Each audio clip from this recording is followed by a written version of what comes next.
Hi viewers, welcome to our channel. ప్రస్తుతం మనతో పాటు ప్రముఖ పొలిటికల్ అనలిస్ట్ కృష్ణకుమార్ గారు ఉన్నారు. వారితో ఒకసారి మాట్లాడదాం. నమస్కారం మేడం. నమస్కారం. మేడం, కోమటిరెడ్డి రాజగోపాల్ రెడ్డి గారు ఒక సెన్సేషనల్ కామెంట్స్ చేశారు. సచివాలయం అసెంబ్లీ రెండు ఒక దగ్గర ఉంటే బాగుంటుంది, అందుకోసమని ఎన్టీఆర్ ఘాట్ని తీసేసి అక్కడ అసెంబ్లీ కడితే ఇంకా బాగుంటుందని ఆయన తన అభిప్రాయాన్ని అయితే వ్యక్తం చేశారు. ఇప్పుడు దీనిపైన విమర్శలు అయితే వస్తున్నాయి మేడం. మళ్ళీ అసెంబ్లీ కట్టడమా, ప్రజాధనం వృధా అవుతుందన్న ఆ కోణంలో వస్తుంది. మళ్ళీ ఎన్టీఆర్ ఘాట్ని తీసేయడమా అన్నట్టు కూడా నందమూరి అభిమానులు మనం చూస్తున్నాం. మరి ఆయన చేసిన ఈ కామెంట్స్ ని మీరు ఏ విధంగా చూస్తారు? పిచ్చి ముదిరింది రోకలు చుట్టండి అన్నట్టుంది.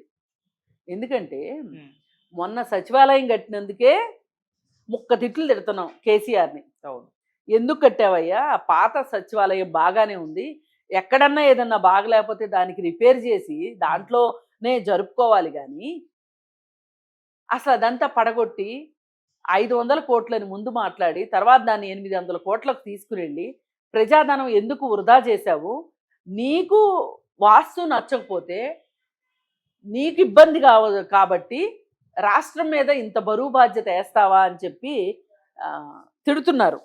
ఈ రోజుకి తిడుతున్నారు. అసలు మీరు కూడా తిట్టారు.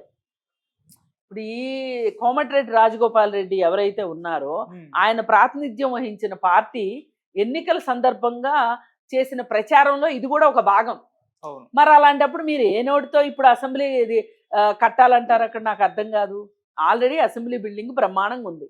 అసలు అది ఒక హెరిటేజ్ బిల్డింగ్ లాగా చక్కగా ఉంది. అలాంటి హెరిటేజ్ బిల్డింగ్లో అసెంబ్లీ జరుపుకోవటం ఏదైనా సముచితం. అలాంటిది మీరు అది వదిలేసి అది పడగొట్టేస్తారా, అది ఉంచుతారా, అది వేరే విషయం. ఇక్కడ ఎన్టీఆర్ గార్డెన్స్ తీసేసి ఇక్కడ అసెంబ్లీ కట్టాలంటే ఏంటి అంటే ఇక్కడ రెండు వ్యవహారాలు కనిపిస్తున్నాయి. ఆయన సెక్రటేరియట్ కడితే మేము అసెంబ్లీ కట్టాము మా కాలంలో అని చెప్పుకోవాలనేది ఒకటి. రెండోది ఆంధ్ర వ్యతిరేకత ఒకటి. ఇక్కడ ఎన్టీఆర్ని వ్యతిరేకించాలి అనే ఒక ఉద్దేశం కూడా ఇక్కడ కనిపిస్తుంది. ఎన్టీఆర్ గార్డెన్స్ తీసేయాల్సిన అవసరం ఏంటి? ఇప్పుడు ఎలాంటి తప్పులే అక్కడ ఆంధ్రప్రదేశ్లో జగన్మోహన్ రెడ్డి చేసి బొక్క బార్ల పడ్డాడు. ఇప్పుడు నువ్వు ఇంకో యూనివర్సిటీ కట్టి ఆ యూనివర్సిటీకి మీ నాన్న పేరు పెట్టుకుంటే బాగుండేది. నువ్వు ఎన్టీఆర్ పేరు తీసేసి మీ నాన్న పేరు పెట్టుకున్నావు.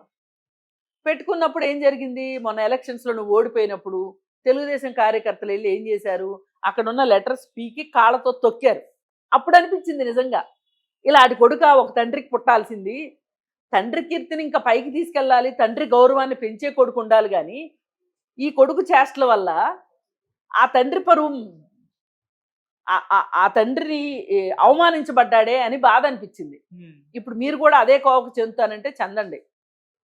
రేపు మీ గురించి కూడా ఇలాగే మాట్లాడుకోవాల్సి వస్తుంది. నిక్షేపంగా ఉన్న అసెంబ్లీని వదిలిపెట్టి ఇప్పుడు అసెంబ్లీ కట్టాలంటే, అలాంటి అసెంబ్లీ కట్టాలి అంటే ఆ టైప్లో నీ 500-600 కోట్లు ఈజీగా అవుతాయి. లేదు 100 కోట్లే అవుతాయి. ఎందుకు 100 కోట్లు వృధా చేయాలి? బిల్డింగ్ ఉంది కదా, ఆ బిల్డింగ్ పడిపోతే అప్పుడు చూసుకోవచ్చు.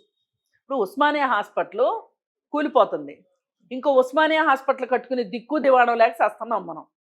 కనీసం దాన్ని బాగు చేసుకోవడానికి కూడా మనకు చేత కావట్లా. అది ఒక హెరిటేజ్ కన్స్ట్రక్షన్గా దాన్ని ఉంచుకోవటం కూడా మనకు చేత కావట్లా. అలాంటిది ఇప్పుడు నువ్వు కడతానంటావు. ఎంత గొప్పగా ఉందంటే అంత గొప్పగా ఉంది. అసలు మీకు ఎన్టీఆర్ మీద ఎందుకు ఇంత అక్కసు? అసలు ఆంధ్ర వాళ్ళ మీద ఎందుకు ఇంత అక్కసు? ఇప్పుడు మొన్న పొంగులేటి శ్రీనివాసరెడ్డి మాట్లాడుతూ అసెంబ్లీ ఆంధ్రప్రదేశ్ అమరావతి మునిగిపోయే ప్లేస్ అది, అక్కడ ఇన్వెస్ట్ చేసే వాళ్ళందరూ పునరాలోచించుకుంటున్నారు. ఏదైనా సేఫ్ ప్లేస్ ఏదన్నా ఉంది అంటే హైదరాబాదే, అక్కడ ఇన్వెస్ట్మెంట్ చేసిన వాళ్ళు భయపడిపోతున్నారు. అదే తెలంగాణలో అయితే గనక ది బెస్ట్ ప్లేసు ఇండియాలో, ఎక్కడ ఇన్వెస్ట్మెంట్ చెయ్యాలి అంటే తెలంగాణనే అని అనుకునే పరిస్థితి ఉంది తెలంగాణకి అని చెప్పి మాట్లాడాడు. నీ గొప్పలు చెప్పుకుంటే అక్కడ బాగోని విషయం నువ్వెవడో చెప్పడానికి అసలు నీకెందుకు అంత తొందర, అంత నోటి దురుసెందుకు? పెట్టుబడులు రాబట్టుకుని ఇక్కడ పరిశ్రమలు తెచ్చుకుని ఇక్కడ కట్టుకుని ఇక్కడ ఉపాధి తెచ్చుకోండి, అభివృద్ధి పడండి. ఎవరు వద్దంటారు మిమ్మల్ని? ఆంధ్ర సంగతి మీకెందుకు? అసలు మీకు ఏమన్నా కొంచెం బుద్ధి జ్ఞానం ఏడిస్తే మీరు ఆలోచించాల్సింది ఏంటి అంటే, అభివృద్ధి చెందిన హైదరాబాద్ను వదిలిపెట్టి ఆంధ్రప్రదేశ్కి అన్యాయం జరిగింది, ఆంధ్రప్రదేశ్ మనతో సమానంగా అభివృద్ధి చెందాలి. ఇప్పుడు అన్నదమ్ములు విడిపోయారనుకోండి, అన్న ఏం కోరుకోవాలి? తమ్ముడిని నాకంటే చిన్నోడైనా త్వరగా నాలాగా అభివృద్ధి చెందాలి అనుకోవాలి.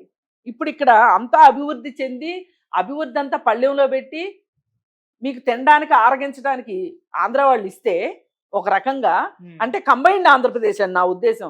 అంతేగాని ఆంధ్ర వాళ్ళే వండి అక్కడ ప్లేట్లో పెట్టారని కాదు. మొత్తం హైదరాబాద్ లో పెట్టుబడులన్నీ కేంద్రీకృతమైనవి. సంస్థలన్నీ ఇక్కడ ఉన్నాయి. 31 కేంద్ర సంస్థలు ఉన్నాయి హైదరాబాద్ లో. ఆర్మీ కావచ్చు, డిఆర్డిఎల్ కావచ్చు, డిఆర్డిఓ కావచ్చు, ఇంకా నోరు తెరిసి ఇప్పుడు తార్నాక నుంచి ఉప్పలకి వెళ్ళే దారిలో ఎన్నో ఉన్నాయి. అలాగే రాజేంద్ర నగర్ వైపు వెళ్తే ఎన్నో రైస్ రీసెర్చ్ సెంటరు, అలాగే వాలంటరీ అని వాటర్ అండ్ న్యాచురల్ రిసోర్సెస్ సంబంధించి ఎన్ఐఆర్డి. అసలు మీ ఒకటేంటి, ఎంతో అభివృద్ధి చెందింది హైదరాబాద్. దీని విషయంలో హైదరాబాద్కి అన్యాయం చేయాలని ఎవరూ అనుకోలే. బహుశా ఆంధ్ర వాళ్ళ స్వార్థం కూడా ఉండొచ్చు, అది వేరే విషయం. కానీ ఇప్పుడైతే విడిపోయారు కదా, ఇక్కడి నుంచి ఏమి పూచిపుల్ల తీసుకోకుండా అక్కడికి వెళ్లాల్సి వచ్చింది కదా, వెళ్ళారు. వాళ్ళు ఏదో వాళ్ళ పాటికి వాళ్ళు డెవలప్ అవుతున్నారు. మీకెందుకు వచ్చింది బాధ? అసలు అది మునిగిపోద్దని ఎవరు చెప్పారు మీకు? మొన్న అంత వరదలు వస్తేనే అమరావతి మునగల అంటే జగన్మోహన్ రెడ్డి వచ్చి మీకు ఏమైనా చెవులో చెప్తున్నాడా? ఒకప్పుడు మీ బాస్ కదా ఈయన కూడా ఆ పార్టీలోనే ఉన్నాడుగా మొన్నటిదాకా.